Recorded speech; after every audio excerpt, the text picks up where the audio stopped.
Hello students, आज हम बच्चों ट्रायंगल चैप्टर की बेसिक प्रोपोर्शनलिटी थ्योरम डिस्कस करने जा रहे हैं बेटा, जो कि यूजुअली एग्जाम में देखी जाती है। सो आइए देखते हैं आखिर ये बेसिक प्रोपोर्शनलिटी थ्योरम कहती क्या है। ये कहती है अगर एक लाइन है DE सच दैट ये ट्रायंगल की तीसरी साइड के पैरेलल है और ट्रायंगल की बाकी दो साइड को दो डिस्टिंक्ट पॉइंट पे कट करते हैं। देखो आप D पे कट कर रही है और एक कहां कट कर रही है, E पे कट कर रही है। तब ये ट्राइंगल को कुछ इस तरीके से बांटेगी कि AD अपॉन DB किसके इक्वल होगा बच्चों, AE अपॉन EC के इक्वल होगा। या फिर मैं आपसे आसान भाषा में बोलूं बच्चों तो ये क्या कहती है, अगर DE पैरेलल है BC के तब AD अपॉन DB किसके इक्वल होगा बेटा, AE अपॉन EC के इक्वल होगा। तो आइए बच्चों अब हम इसका प्रूफ करना सीखेंगे। सो प्रूफ से पहले हमें बेटा एक कंस्ट्रक्शन करनी पड़ेगी। कंस्ट्रक्शन क्या क्या है बच्चों, हम सबसे पहले एक EN ड्रॉ करेंगे सच दैट जो EN है वो AB के क्या होगी, परपेंडिकुलर होगी।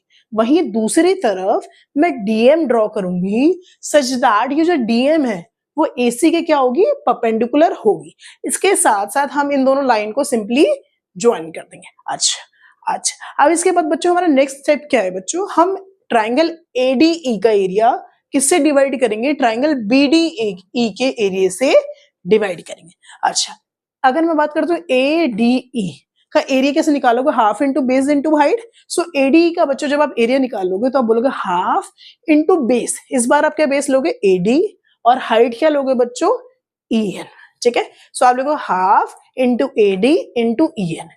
वहीं जब आप ट्राइंगल BDE का एरिया निकालोगे बच्चों तो आप कैसे निकालोगे, हाफ बेस आपका BD होगा और क्योंकि ये ट्राइंगल आपका टेढ़ा है तो इसकी हाइट क्या होगी, अगेन EN इसकी हाइट होगी।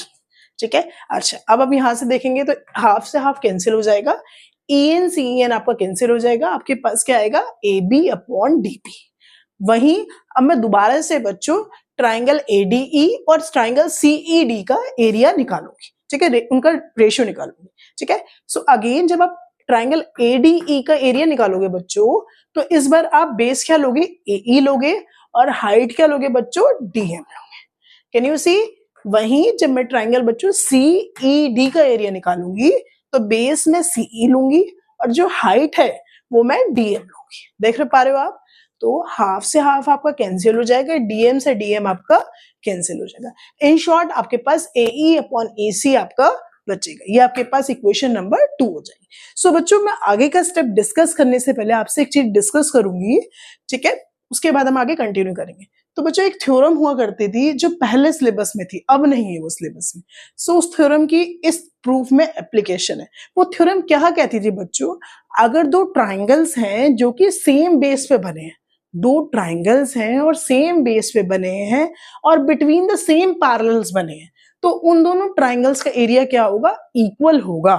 इन शॉर्ट आप देख पा रहे हो ये दोनों ट्राइंगल्स, एक ये वाला और एक ये, दोनों को दोनों सेम बेस DE पे बने और दोनों के दोनों सेम पैरेलल यानी कि DE और BC के बीच में बने हैं। तो उस थ्योरम के अकॉर्डिंग इन दोनों ट्राइंगल्स का एरिया क्या होगा, इक्वल होगा। इन शॉर्ट आपका ये वाला और ये वाला पार्ट का एरिया क्या होगा, इक्वल होगा। अच्छा अब बच्चों यहाँ ADE है, ठीक है, और यह आप प्रूफ कर चुके हैं इस थ्योरम के थ्रू कि ये वाला एरिया किसके इक्वल होगा, इसके एरिया के इक्वल होगा। देन इसका मतलब ये वाला पूरा पार्ट किसके इक्वल होगा, इसके इक्वल होगा। तो मैंने इन दोनों इक्वेशन 1 और इक्वेशन 2 को इक्वल पुट कर दिया और वो ही आप क्या आ गया आपके पास, AD अपॉन DB किसके इक्वल आ गया, AE अपॉन EC के इक्वल आ गया। And this is what we have to prove. Thank you.